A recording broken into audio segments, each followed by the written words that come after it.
For 2019, in order to reduce downforce and make the aerodynamics a little less sensitive to following another car, the big changes came at the front of the car.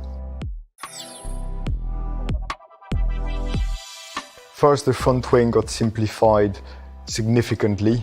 You would see all the end plates became far simpler and in terms of geometry, more or less prescribed, highly constrained. The wing became a bit wider, such that it's a bit easier to control the airflow going around the front tire. The other bit which got modified were on the front brake duct. Essentially, in the previous years, teams had developed ways to blow airflow through the axle, which we call the blown hubs, and that was quite powerful to generate outwash, but again, was quite sensitive when you would follow someone. Then the barge board themselves got reduced in height. Alongside these changes at the front of the car, there was also a change at the rear of the car. The rear wing got a bit higher, a bit wider. But the intention for that was literally for the drivers to be able to see what's happening behind them, which again affected their ability to race other cars. Because it's fair to say, if we have freedom in aerodynamics, we design the mirrors for aerodynamic performance, not necessarily for the driver to see. And in the previous set of regulations, it was obvious the best location for the mirror in terms of performance was somewhere when the driver looked in the mirror, he would see his rear wing. He would see nothing else. Also in 2019, there was another change on the tires where Pirelli modified the thickness of the tread just to make the tire a little more resistant to overheating. Because in 2018, there were quite a few races which were fairly high energy. You would see tires blistering quite a lot.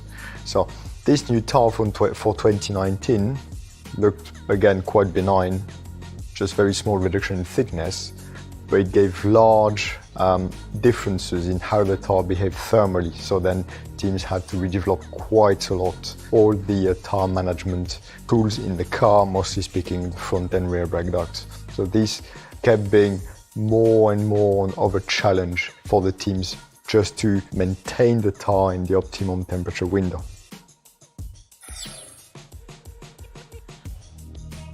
In 2018, we had a set of regulations trying to back off the amount of downforce the cars were carrying through simplifying the aerodynamics.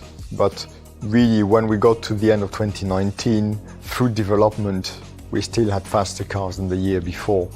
There was this ever-growing downforce level these cars would generate. The more you would learn how best to extract performance, how to optimize all your devices, it seemed like the potential was always greater and greater the more you learned.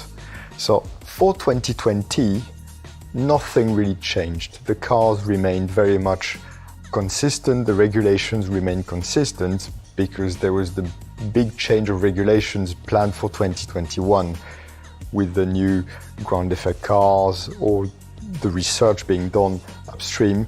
It was mostly about turning the wheel of development as fast as you could, getting more extreme with the designs, more extreme with some details.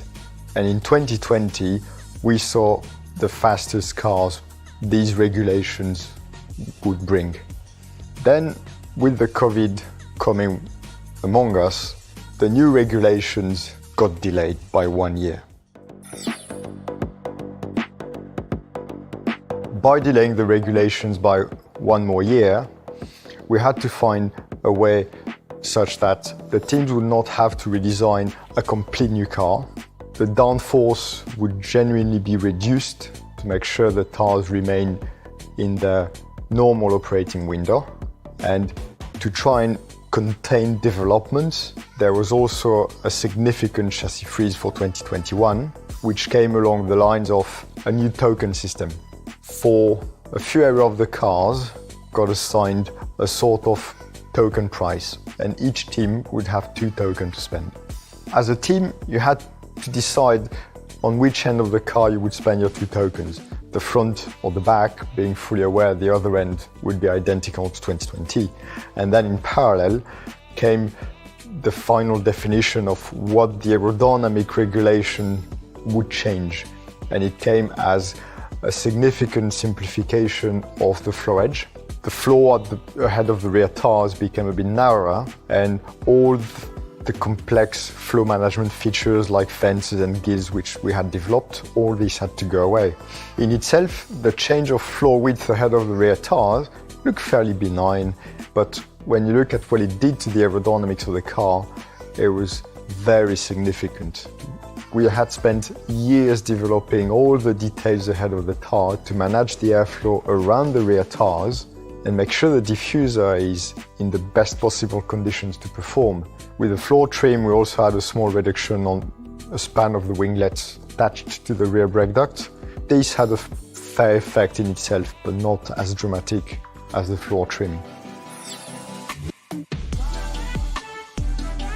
So looking back at this generation of cars from 2017 to 2021, it seems like we may have reached a very high level of performance, a very high level of downforce, but also a very high level of complexity. These cars we had in 2021, but especially 2020, were incredibly fast, incredibly exciting from an engineering point of view, but I can also see why for the drivers it was a bit frustrating when you follow someone or you arrive behind someone, you know you're faster because you've got better tires or you're a better driver, and you just cannot overtake just because the car is too sensitive and it does not allow you to get closer.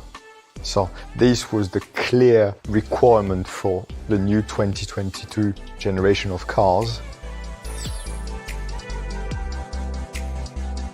Making the cars a bit simpler, a bit more compliant from the driver's perspective, to be able to race closer, to not suffer from so much aerodynamic loss behind another car, was the clear intention for 2022. I think the concept is proving very different aerodynamically. It has very different characteristics, and I think for everyone involved in designing these cars, I think the future challenges are quite exciting.